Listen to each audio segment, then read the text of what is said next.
Let's take a look at the first clip, which introduces Dr. Harold as the host of Science in Action.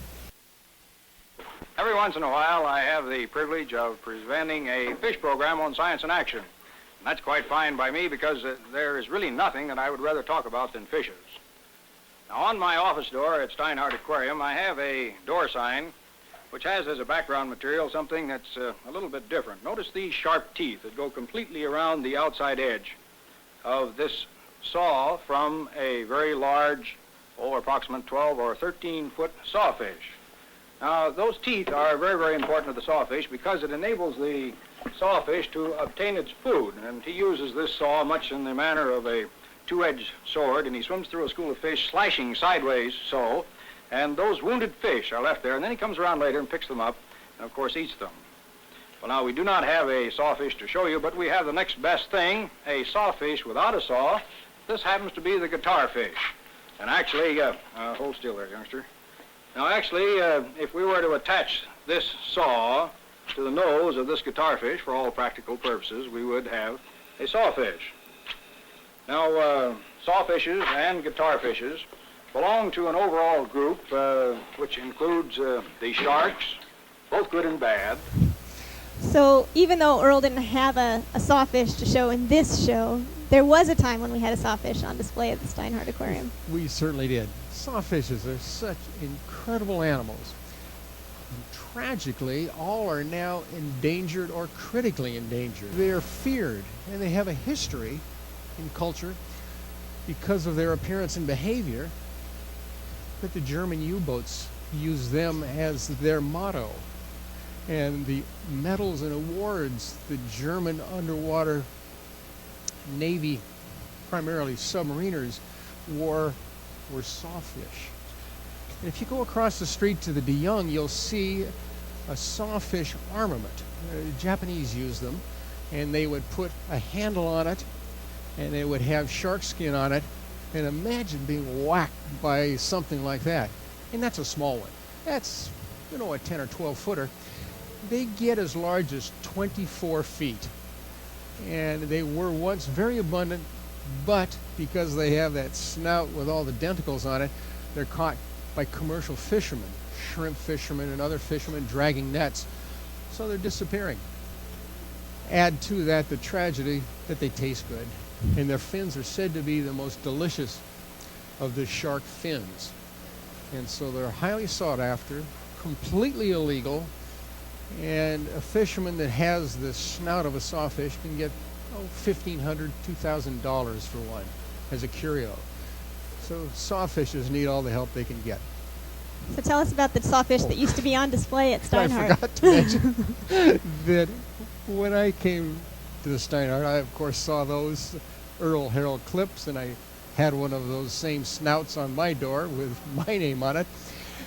And I thought, wouldn't it be great to get one? So I talked to some friends of mine that were commercial fishermen, and they sold us one, a live one. We put it in the central tank, the old coelacanth tank, tank number 11, when you walk down the hallway. And Lloyd Gomez was the aquarist responsible for it, and he had hand-fed that sawfish for about a month or two, and finally it got accustomed to lifting its snout out, and he'd feed fish to it. It just has a little mouth. Its mouth is, that snout is attached to a mouth that big. And they eat small fish. And so it'd lift its snout, and he'd put a couple of fish in, and after a while, he'd just hold on to the snout, lift it up, throw fish in, and of course it didn't stop there. He'd lift it up, put it on his shoulder. He'd turn the fish over, stroke its belly, and it had tonic immobility like most sharks, and would just calmly await being fed.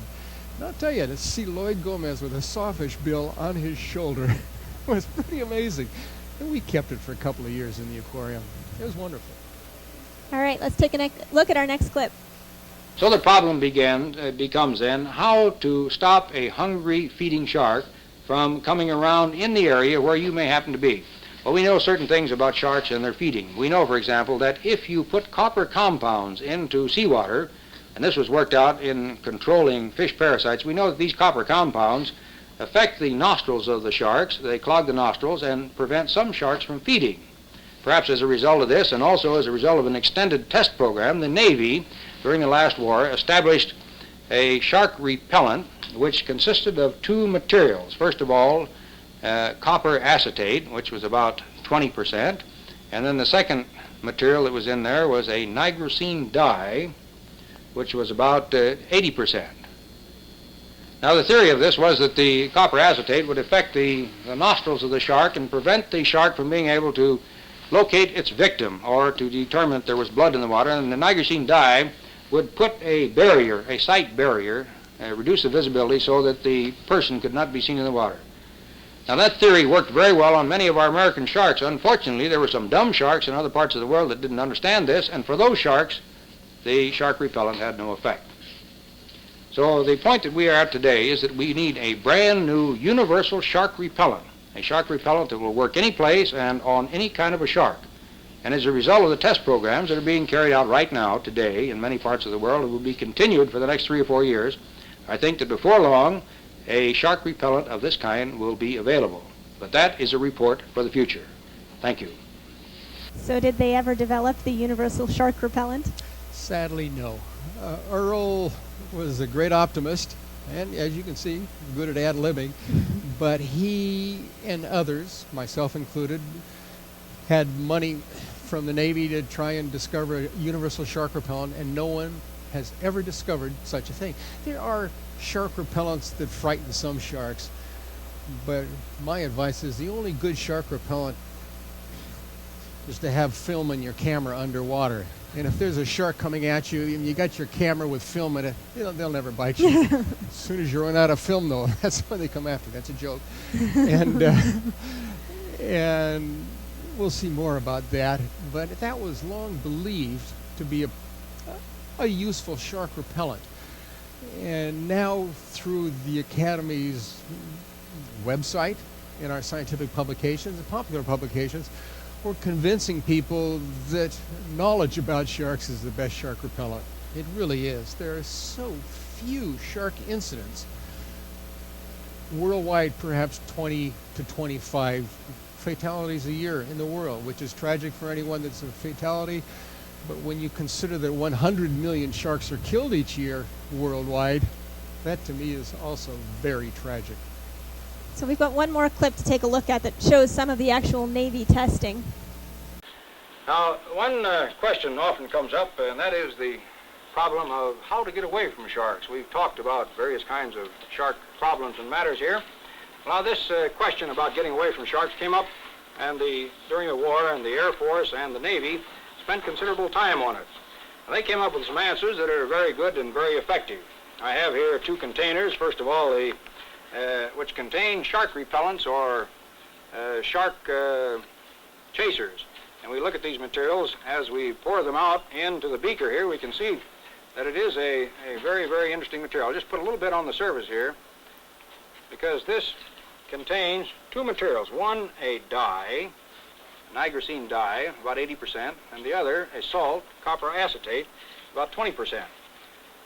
Now, the dye is for the purpose of making a person invisible in the water insofar as the shark is concerned, and the salt keeps the shark out of the area. Copper acetate is the one thing that sharks do not like, and so they take off with a tremendous hurry. Suppose now we watch the Navy testing some of these shark repellents. They're throwing in trash fish. One shark starting to come up, a few others picking up in the same general area. Very quickly we'll have a large number of them there. Here's another fellow coming in.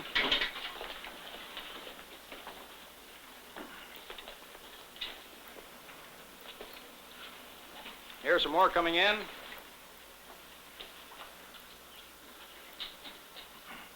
About 200 in that school there, all feeding on this fish being thrown over from this research vessel. Notice those sharks. See how they feed there. That's one place you wouldn't want to be. That is in the water at this time. Now, the repellent is going overboard. You see that dark color going into the water? They throw in some more fish, and even though the fish is there, it's still safe enough that these 2 people can jump overboard and demonstrate that as long as they remain in the area in which the dye is present, then it's perfectly safe for them to be in the water. And here they are floating out in the water. Notice the dark color, the difference in the color of the water.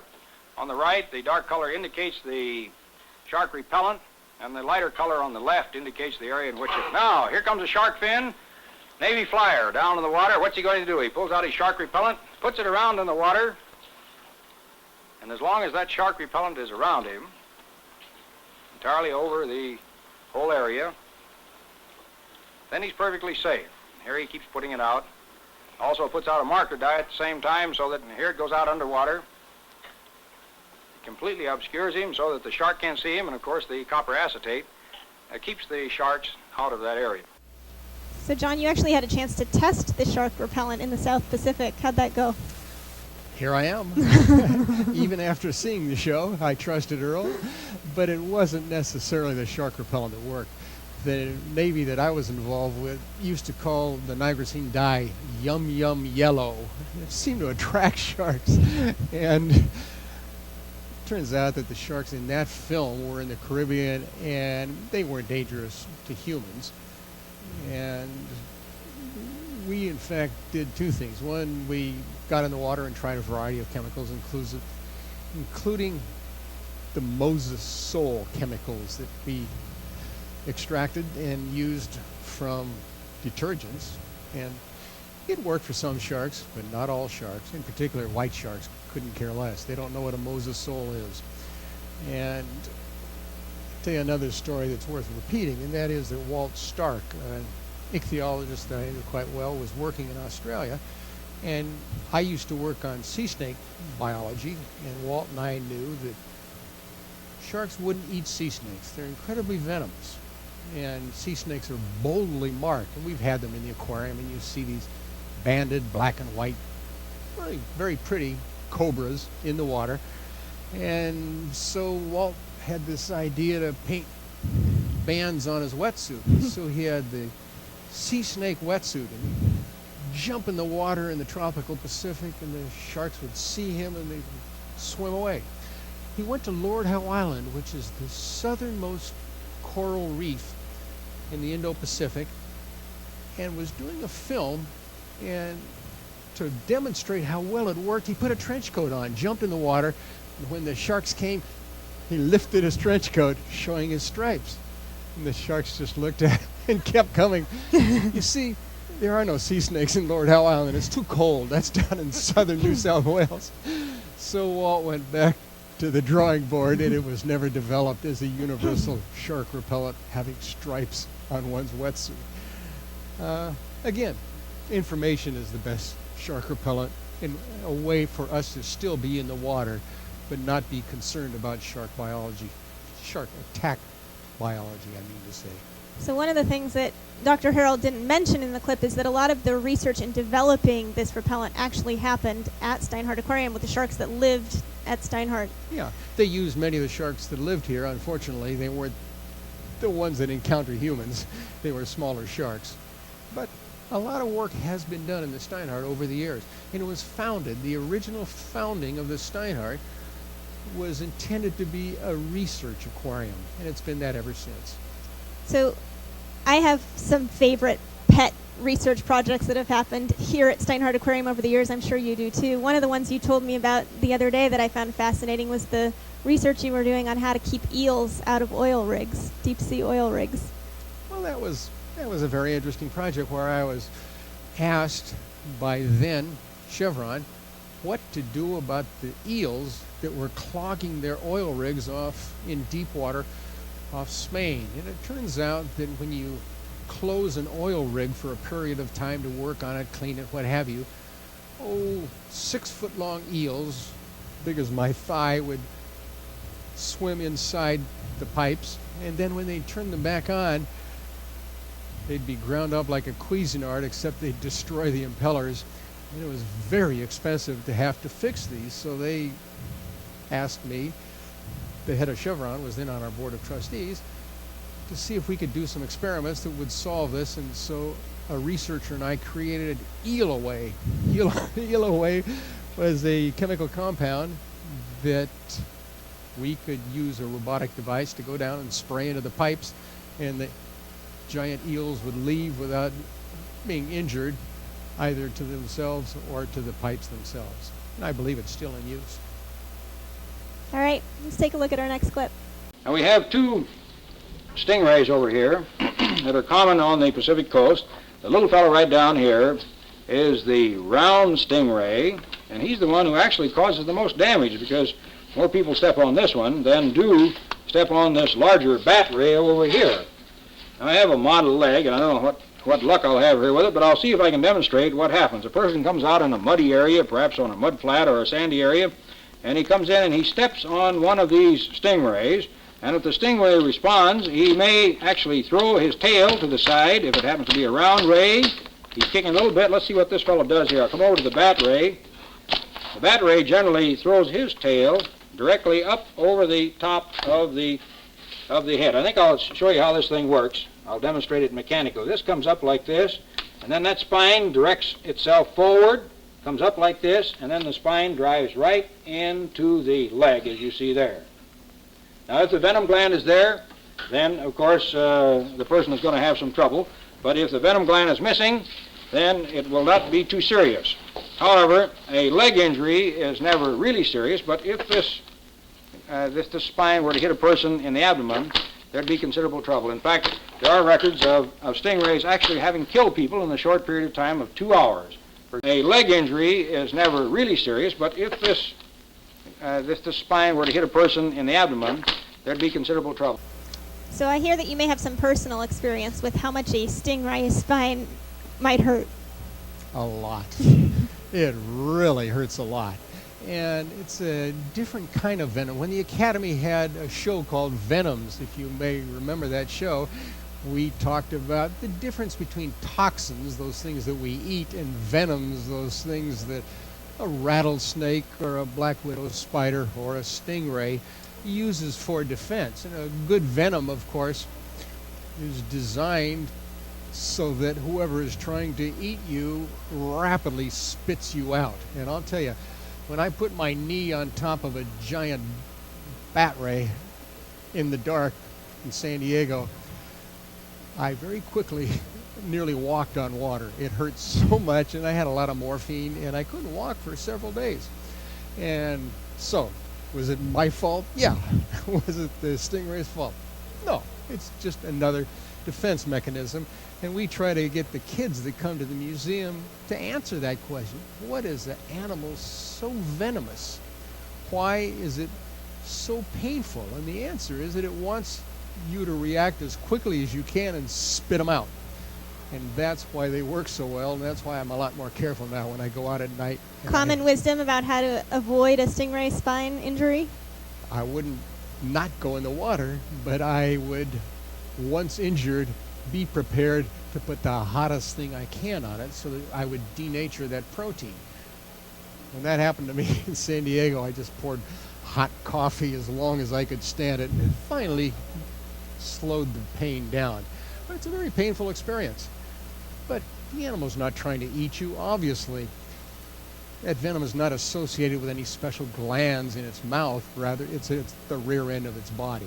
And so I think when kids and the rest of us think about it that way, we'll learn to be more careful by shuffling your feet when you're in the shallow water and you don't interact with these animals.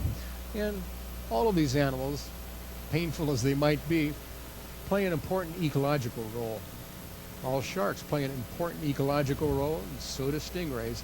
So it's in our best interest to learn how they behave, learn how to avoid them, and leave them in the water performing the ecological functions that they perform.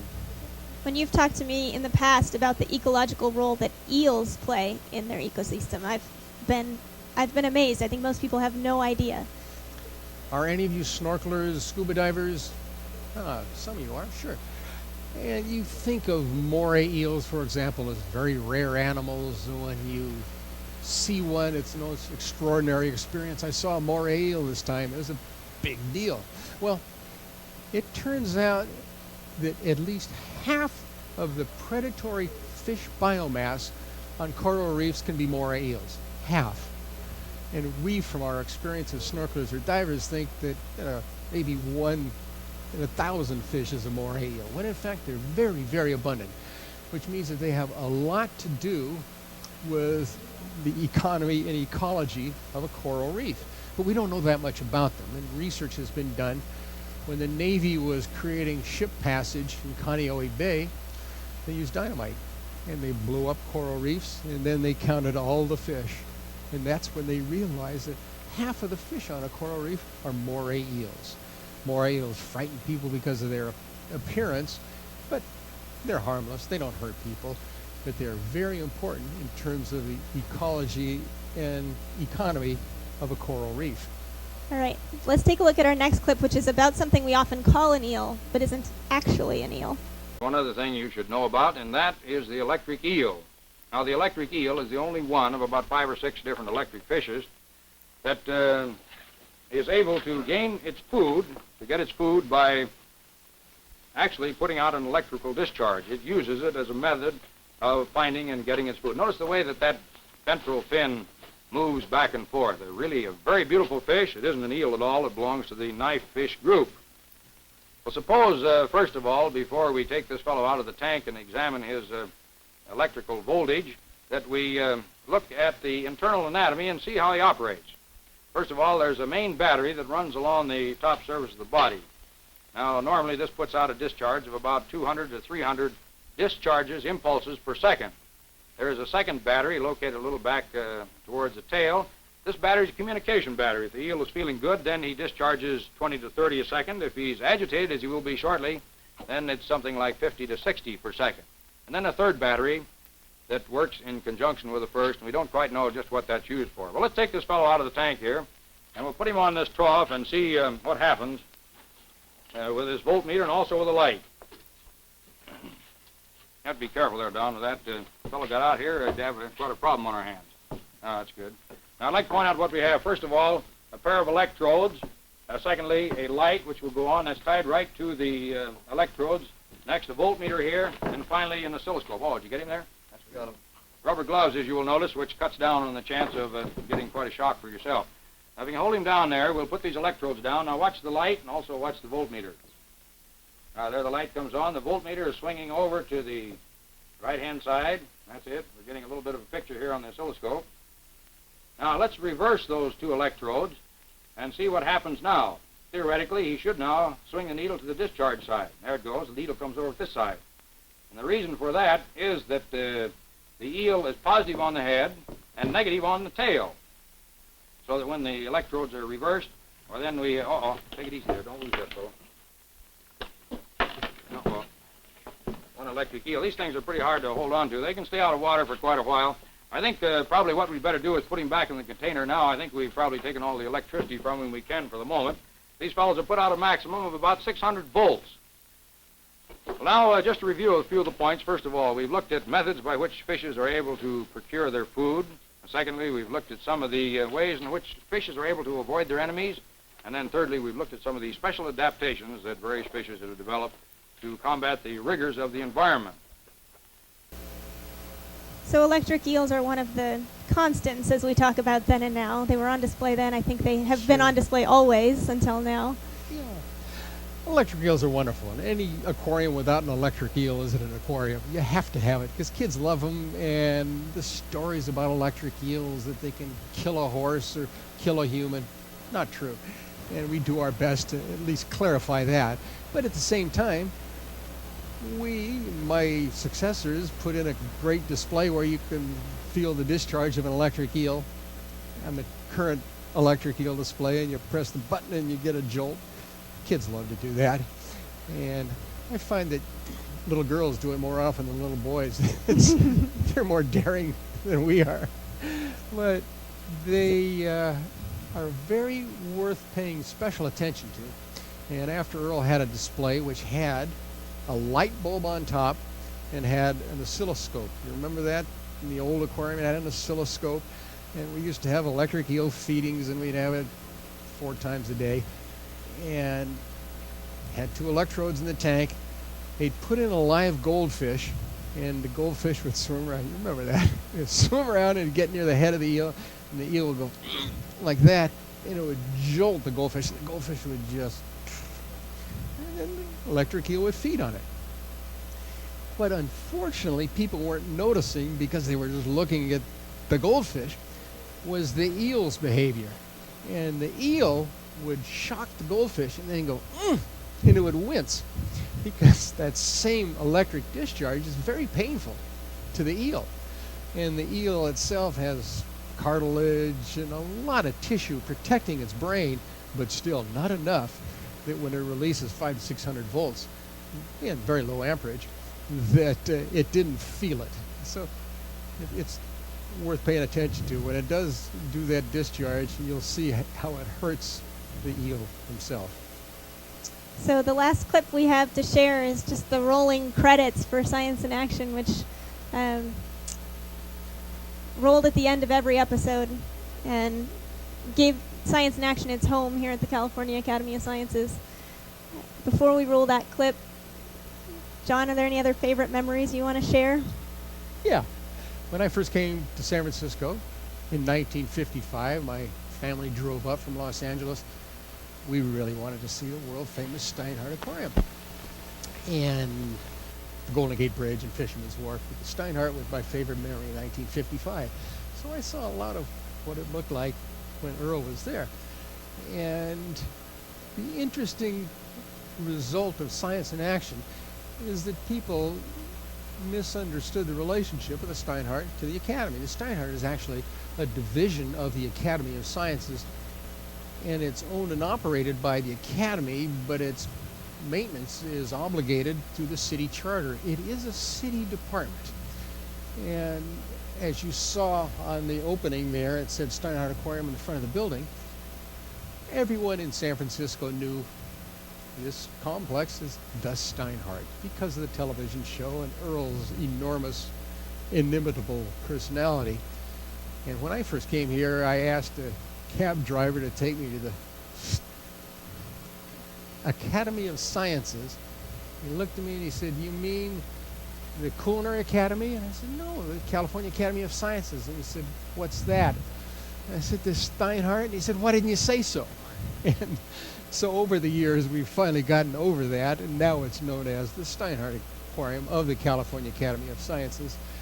And it's still world famous, and in large part, we owe it to Earl Harold and his Science in Action. Thank you. Thank you, John.